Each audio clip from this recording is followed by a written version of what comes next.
नमस्कार, मैं हूं अजय कुमार और आप लगातार देख रहे हैं न्यूज नेशन पर महापोल। जी हां, न्यूज नेशन एकमात्र ऐसा चैनल जो आपके सामने प्रस्तुत कर रहा है वो तमाम एग्जिट पोल के आंकड़े जो आप जगह जगह अलग अलग जगहों पर देख सकते हैं। यहां पर एकत्रित एक बार में आपको मिल जाएगी तमाम जानकारी। तो आइए सबसे पहले बात करते हैं उत्तर प्रदेश की।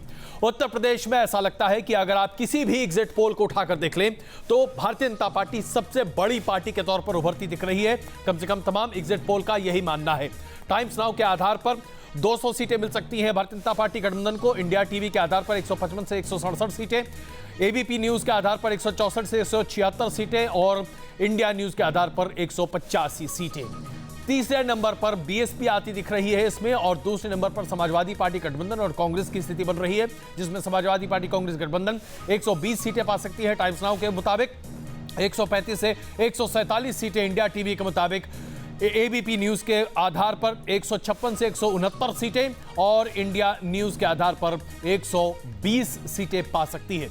यह प्रस्तुत करता है एक ऐसा आंकड़ा आपके सामने। और अब जरा हम आपके सामने आज तक का भी एग्जिट पोल पेश कर रहे हैं जो कि उत्तर प्रदेश को लेकर है।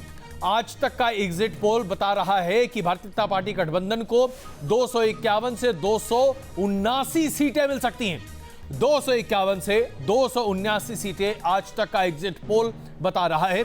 समाजवादी पार्टी गठबंधन यानी कि कांग्रेस के साथ मिलाकर समाजवादी पार्टी 88 से 112 सीटों पर समेट सकती है और बीएसपी तीसरे नंबर पर 28 से 42 सीटों पर, यानी कि खाते में 6 से 16। तो ये अब तक का सबसे बड़ा आंकड़ा है जो कि सामने आ रहा है।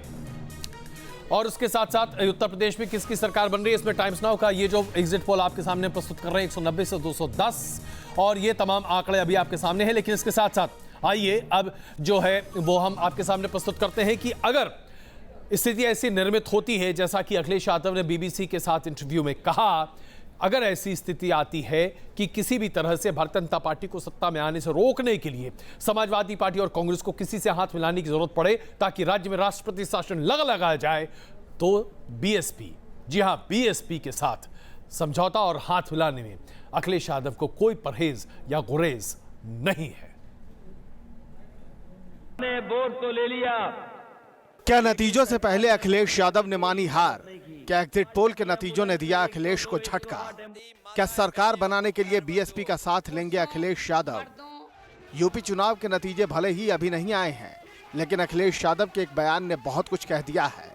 11 तारीख के बाद यूपी की सियासत किस करवट बैठेगी ये तो नहीं मालूम, लेकिन अखिलेश की माने तो बीजेपी को रोकने के लिए वो बीएसपी का समर्थन ले सकते हैं।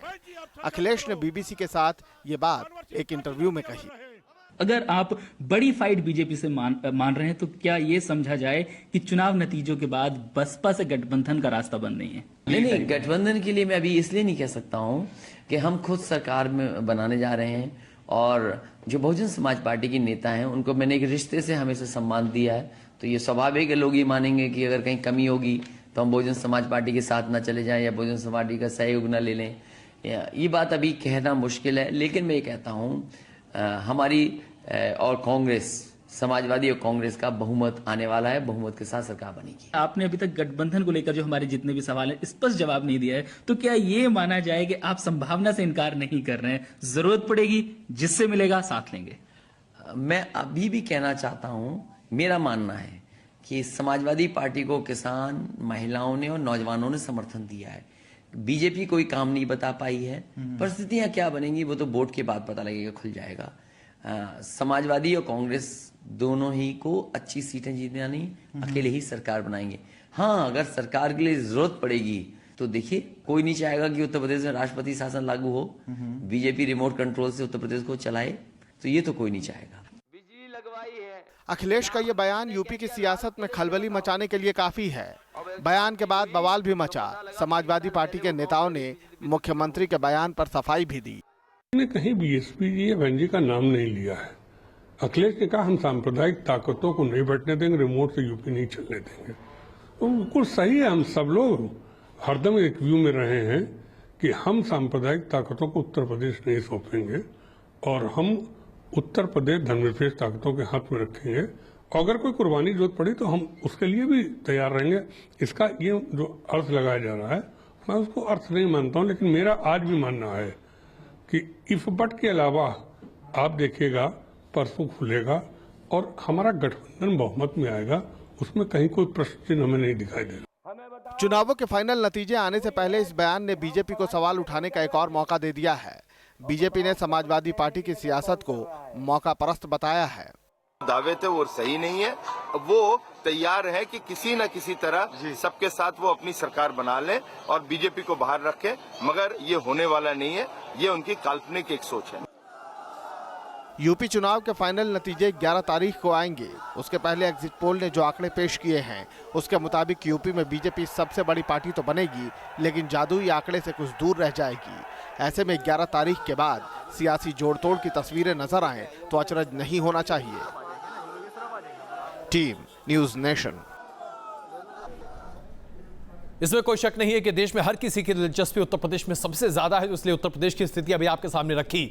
लेकिन एग्जिट पोल के आधार पर अन्य 4 राज्यों में क्या स्थिति है, आइए जरा एक नजर पहले उस पर डाल लेते हैं, फिर उत्तर प्रदेश की बात करेंगे, लेकिन तफसील से बात करेंगे। आप सबसे पहले बात करते हैं पंजाब की, जहां पर स्थिति बड़ी अजीब तरीके से आ रही है। वहां पर अगर हमारे पास 5 एग्जिट पोल हैं जो अभी आपके सामने हैं। आज तक का जो एग्जिट पोल है उसके आधार पर शिरोमणि अकाली दल और बीजेपी अधिकतम 7 सीट पा सकती हैं, कांग्रेस 62 से 71 सीटें पा सकती है, आम आदमी पार्टी 42 से 51 सीटें पा सकती है, अन्य के खाते में 2 सीटें जा सकती हैं।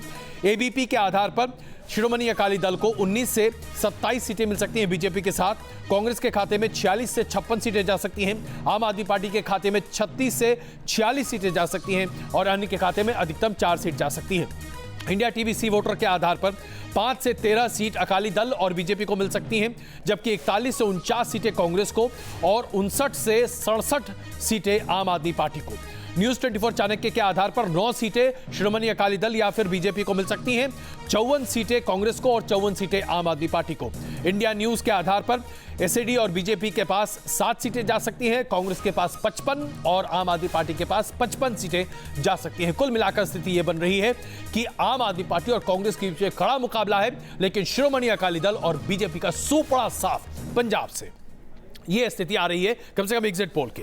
अब जरा उत्तराखंड की बात कर लेते हैं। उत्तराखंड में आज तक के आधार पर 46 से 53 सीटें बीजेपी के पास जा सकती हैं, जबकि कांग्रेस का यहां पर हाल पतली होने जा रही है, 12 से 21 सीटें मिलेंगी।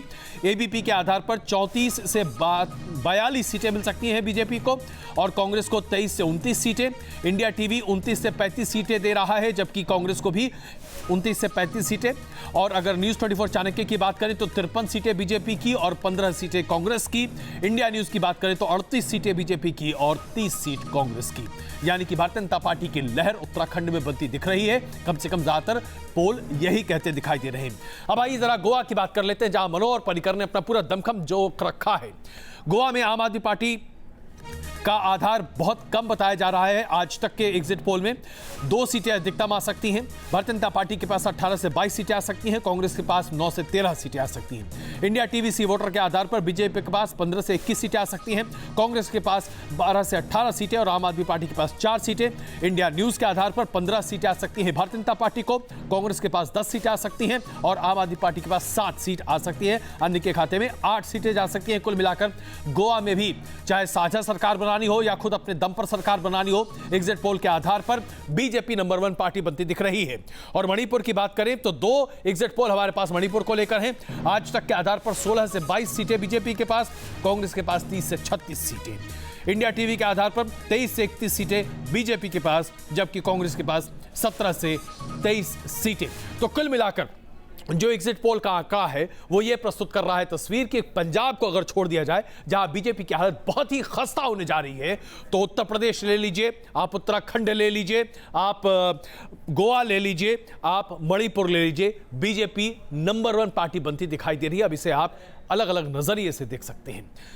समाजवादी जिस तरीके से, अब आइए जरा इस पूरे एग्जिट पोल के जो प्रमुख बातें निकल कर आ रही है वो आपके सामने प्रस्तुत करते हैं। उत्तर प्रदेश में किसी भी एग्जिट पोल ने आमतौर पर भारतीय जनता पार्टी को 210 से ज्यादा सीटें नहीं दी हैं, सिर्फ 2 एग्जिट पोल को छोड़कर, जो कि भारतीय जनता पार्टी को प्रचंड बहुमत देने की बात कर रही है। 250 से लेकर 290 सीटों तक की बात कर रही है।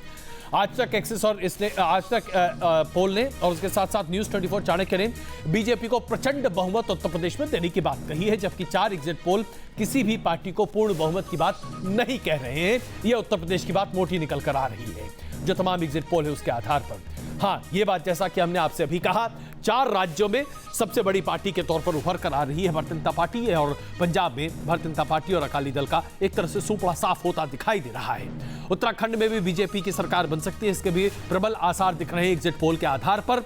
लेकिन ये सब कुछ पता चलेगा तब जब 11 तारीख को बक्से खुलेंगे। और पंजाब की स्थिति बड़ी ही अजीब निकल कर आ रही है। आम आदमी पार्टी शायद वहां अपनी सरकार बना ले, नहीं तो कांग्रेस के लिए कड़े मुकाबले की बात आ रही है। गोवा में त्रिशंकु विधानसभा के आसार ज्यादा हैं, लेकिन चूंकि भारतीय जनता पार्टी सबसे बड़ी पार्टी के तौर पर उभर सकती है तो अपने दम पर सरकार बना सकती है। और मणिपुर की बात हमने आपके सामने रखी, मुकाबला काफी कड़ा है। लेकिन एक बात हम आपको एक बार फिर कहना चाहेंगे, एग्जिट पोल और एग्जिट पोल के मैकेनिज्म्स अलग अलग होते हैं। जनता जब वोट करती है तो बाहर निकलकर अपने मताधिकार के बारे में पूर्णतः सफलतापूर्वक या साबित तौर पर, प्रामाणिक तौर पर कुछ भी नहीं कहती। इसलिए एग्जिट पोल पर तमाम बातें अलग मानी जाती हैं। और आइए एक बार फिर आपको दिखाते हैं कि कैसे अखिलेश यादव ने जो बड़ी बात कही आज बीबीसी के साथ अपने इंटरव्यू में, कि अगर राष्ट्रपति शासन जैसी परिस्थिति निर्मित होती है, ऐसी परिस्थिति में भारतीय जनता पार्टी के रिमोट कंट्रोल से उत्तर प्रदेश के शासन को चलाने से रोकने के लिए अगर जरूरत पड़े तो बीएसपी के साथ अखिलेश यादव और कांग्रेस पार्टी हाथ मिलाने में जरा भी परहेज नहीं करेंगे। और इस बयान पर अब जाहिर सी बात है घमासान मच ही रहा है, क्योंकि अब अलग अलग तरह की प्रतिक्रियाएं आ रही हैं। तो आइए जरा आपको वो भी हम दिखाएंगे और ये भी बताएंगे आपको कि कैसे उत्तर प्रदेश का ये घमासान काफी आगे बढ़ रहा है। ये तो 11 के नतीजे ही बता पाएंगे। 11 तक हम श्योर हैं कि हम पूर्ण बहुमत की सरकार बना रहे हैं, और ये एग्जिट पोल और पोस्ट पोल सर्विस पे बहुत विश्वास हम नहीं करते हैं। उनकी अपनी तकनीक है, उस तकनीक से वो हमें बताते हैं, लेकिन हमें आशा है कि हम पूर्ण बहुमत की सरकार बनाएंगे। नतीजे 11 तारीख को आएंगे। भारतीय जनता पार्टी अपार बहुमत से उत्तर प्रदेश में सरकार बनाएगी। गोवा, उत्तराखंड, मणिपुर के अंदर भी हम सरकार बनाएंगे। पंजाब में कांटे की लड़ाई है, लेकिन अभी से अखिलेश यादव हार मान रहे हैं नतीजे आने से पहले ही। अभी से वो चुनाव होने के बाद बीजेपी को रोकने के लिए चर्चा कर रहे हैं। बीजेपी रुकने वाली नहीं है, जनता बीजेपी के साथ है। चुनाव के वक्त भी बड़ी कोशिश की गई, बीजेपी न रुकी न झुकी, जनता का साथ है, और हम उत्तर प्रदेश में भारी बहुमत से सरकार बनाएंगे। अखिलेश यादव जी और उनके नेता आजम खां भी हार मान चुके हैं। वो अभी से कहने लगे हार होगी तो सिर्फ अखिलेश की जिम्मेदारी नहीं होगी, ये कहा आजम खान साहब ने। तो इसका मतलब यह है कि समाजवादी पार्टी का गठबंधन हार स्वीकार कर चुका है। इसमें कोई शक नहीं कि हार अभी तक शायद किसी ने स्वीकार नहीं किया है, और हर कोई यही कह रहा है कि 300 सीटें आएंगी।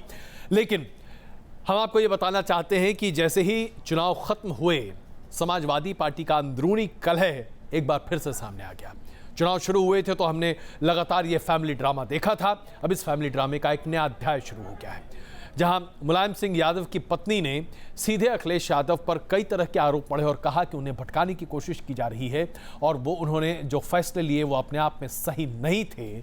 वहीं अब मुलायम सिंह यादव की पत्नी का जवाब दे रहे हैं आजम खान, जो कि बड़ी ही मजबूती के साथ अखिलेश यादव के साथ न सिर्फ खड़े रहे बल्कि दावा भी करते रहे कि नेताजी के साथ सुलह सफाई कराने में इनकी बड़ी भूमिका रही। हम तो देखना अच्छा ही चाहेंगे, लेकिन अब जनता बताएगी कि क्या है, क्योंकि जो भी था नेताजी का अपमान नहीं करना चाहिए था, और सब ठीक था, पर उनका अपमान नहीं होना चाहिए था, किसी को भी नहीं करना चाहिए था। इतनी मुश्किलों से बनाई हुई उनकी पार्टी, इतनी जिंदगी भर की मेहनत। जिस मौके पर उन्होंने ये बात कही है, ये मौका मेरे ख्याल से मुनासिब नहीं था। अगर यही बात 2 दिन बाद कही होती तो इस बात के मतलब होते, लेकिन ऐसे मौके पर जब 7वां चरण सामने था, हमें नहीं लगता कि ये बात उन्होंने अपने मन और अपने जहन से कही है। इसके पीछे कुछ और लगता है, और अगर सरकार नहीं बनेगी, खुदा न करे, तो ये गलत है समझना कि सिर्फ अखिलेश यादव का नुकसान होगा। नुकसान पूरे उत्तर प्रदेश का होगा। तो देखा आपने कैसे प्रतिक्रियाएं सामने आती दिखाई दे रही हैं। लेकिन इसमें कोई शक नहीं है कि उत्तर प्रदेश में जो चुनाव लड़ा गया वो अपने आप में एक इतिहास के तौर पर देखा जा सकता है। पिछला सवा महीना कैसे गुजरा शायद आपको भी इसके बारे में इत्मीनान नहीं होगा। राजनीतिक दलों ने, चाहे आप भारतीय जनता पार्टी की बात करें, अखिलेश यादव समर्थित पार्टी की बात करें, राहुल गांधी की बात करें, मायावती जी की बात करें, सभी नेताओं ने इतना दमखम झोंका है उत्तर प्रदेश में कि उतना ध्यान किसी भी अन्य राज्य के चुनाव में डाला ही नहीं गया। उत्तराखंड में जरा सोचिए, गिनती की रैलियां हुई, चाहे मोदी जी की हो या राहुल जी की हो। अगर आप पंजाब की बात करें तो 5 रैलियां की हैं राहुल गांधी ने, 4-5 रैलियां की मोदी जी ने। तो क्या यह माना जाए कि यह पूरा घमासान और यह पूरा तामझाम सिर्फ उत्तर प्रदेश के लिए है? यकीनन उत्तर प्रदेश एक ऐसा प्रदेश है जो कि अगर आज भारतीय जनता पार्टी के हाथ में आ जाए तो फिर हिंदुस्तान में भारतीय जनता पार्टी वो तमाम चीजें कर सकती है जो वो वाकई में करना चाहती है, क्योंकि राज्यसभा में फिर कोई रोकने वाला नहीं होगा। और ये मोदी सरकार के लिए बहुत अहम है। और शायद यही वजह है कि मोदी सरकार ने जहां अपनी पूरी ताकत झोंकी, वहीं विपक्ष ने केंद्र के आधार पर उत्तर प्रदेश में दमखम पूरा लगाया। आइए आपको दिखाते हैं कैसे राजनीतिक दलों ने वो सब कुछ किया जो शायद आमतौर पर लोग नहीं करते।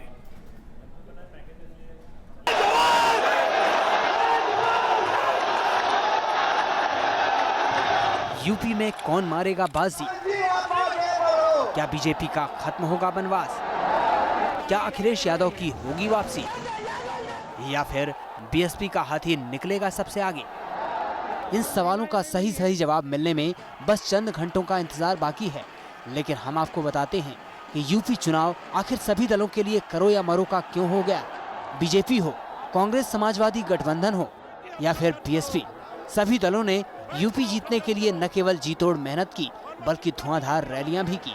सबसे पहले आपको दिखाते हैं चुनावी मैदान में बीजेपी के सुरमाओं ने किस तरह बहाया पसीना।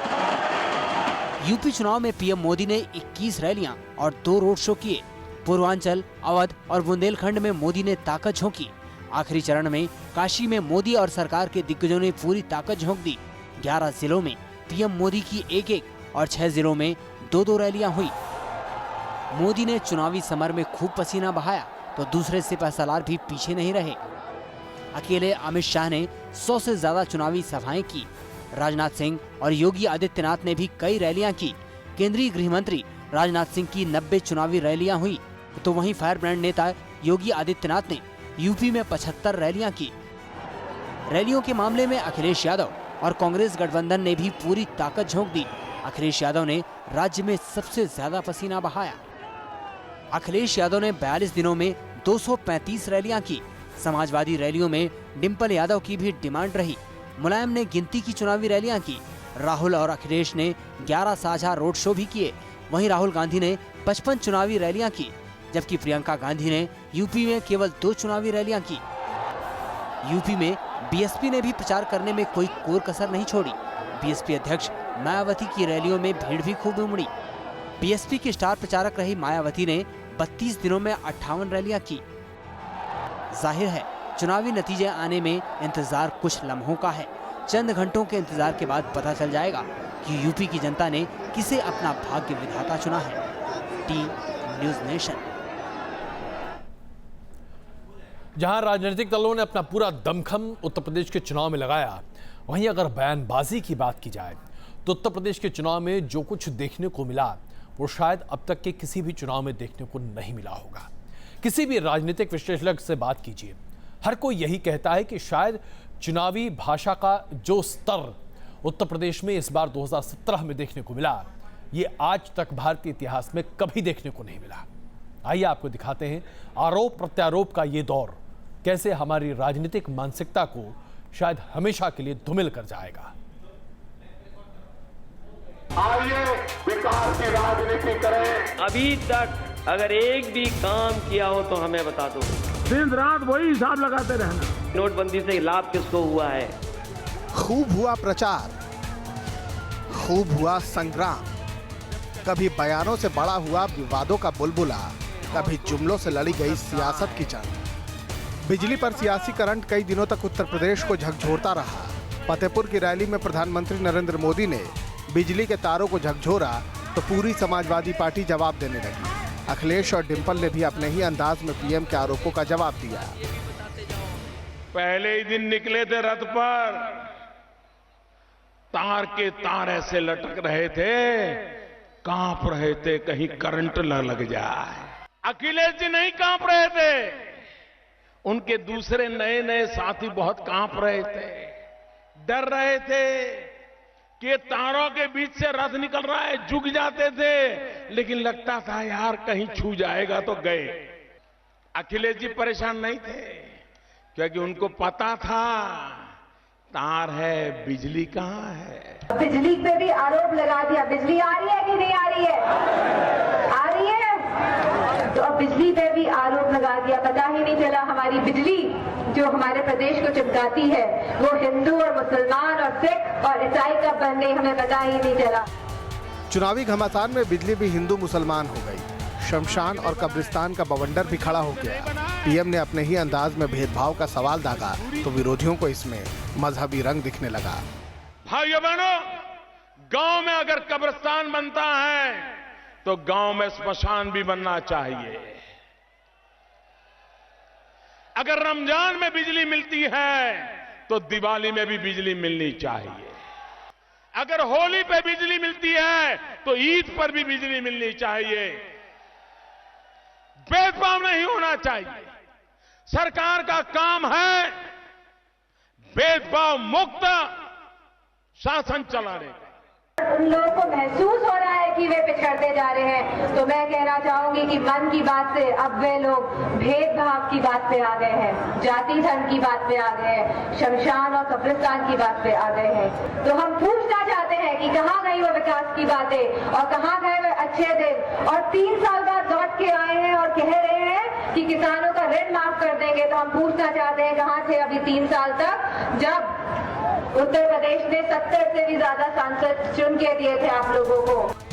बयानों के घमासान में सियासत कसाब के नाम से भी हुई और फिर गुजरात के गधों पर भी खूब रार हुआ। चढ़ते चढ़ते गुजरात के गधे यूपी के सियासी मैदान तक चले आए और फिर तो जो रार मचा उसने गधों को भी खास बना दिया। हमारे साथियों ने कभी कभी टीवी देखा होगा,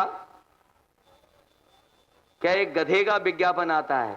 हम तो इस सदी के बड़े महानायक से कहेंगे कि अब आप गुजरात के गधों का प्रचार मत करिए। गधा अपने मालिक पे वफादार होता है।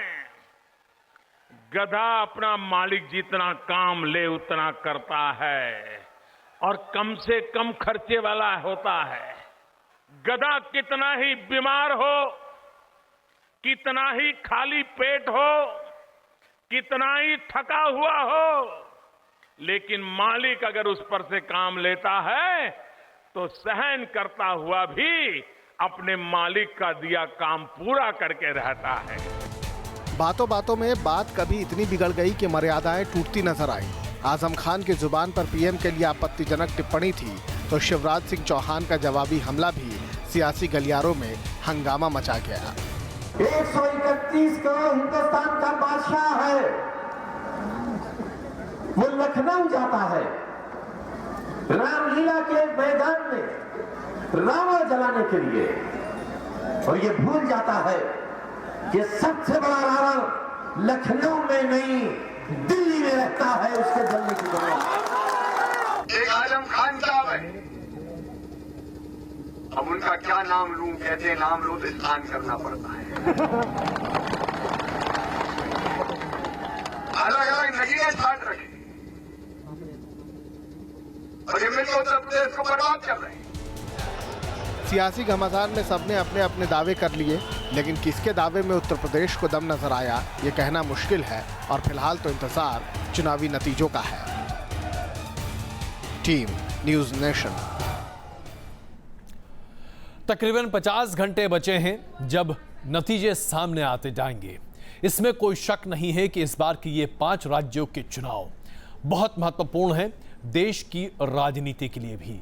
खास करके अगर आप उत्तर प्रदेश की बात करें तो उत्तर प्रदेश के नतीजों पर निर्भर करेगा कि देश की राजनीति किस दिशा करवट बदलेगी और उसके साथ साथ कई दलों में भी बहुत बड़े फेरबदल की बातें आ रही हैं। हो सकता है कि उत्तर प्रदेश के चुनाव के नतीजों और पंजाब के नतीजों और उत्तराखंड के नतीजों के बाद कई राजनीतिक दलों में बहुत कुछ देखने को मिले।